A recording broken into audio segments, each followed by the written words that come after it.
If you're a good player and you're looking to start shaping the golf ball a little bit more, you might want to invest a little bit of time in trying to develop a draw swing. Now, this is not a case of necessarily changing the static parameters of where you're aiming or where the club is pointing, but more changing the actual way you deliver the golf club to produce the drawing shot. And for a lot of good players, they feel like they can get more control out of the ball flight by favouring this method to feed in the feeling of a draw rather than just aiming right and shutting the club face. So largely speaking here, we're going to aim everything straight to our intended target line. So the club, the feet, the knees, the hips, the chest is all pointing at our intended target. But then during the swing, we know we want the club to come slightly more from the inside. We want to swing more from in to out, and we want to close the club face down a little bit. If we swing from in to out and keep the club face square to that path, we're going to push the ball to the right-hand side.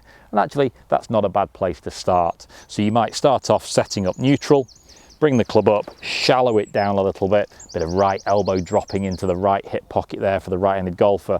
Hit the ball out to the right-hand side and start pushing the ball out to the right. Once you've got that ball pushing down to the right, you can then investigate the feeling of closing that club face a little bit through impact. If that club face closes through impact, you'll start to spin the ball more off that right side and start to develop a little bit more of a draw swing and a draw feeling from there.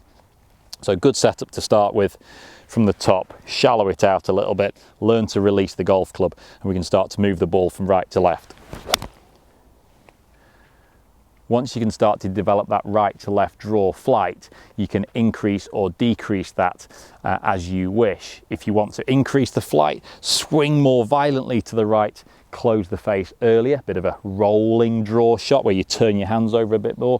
If you want to reduce that draw flight, swing a little bit straighter, don't turn your hands over so much. The key to this shot is go and practice it. I can't tell you how much or how little that feels like a draw. Go to the driving range, go and practice it, learn that feeling and develop the idea of drawing the golf ball as and when you need it on the golf course.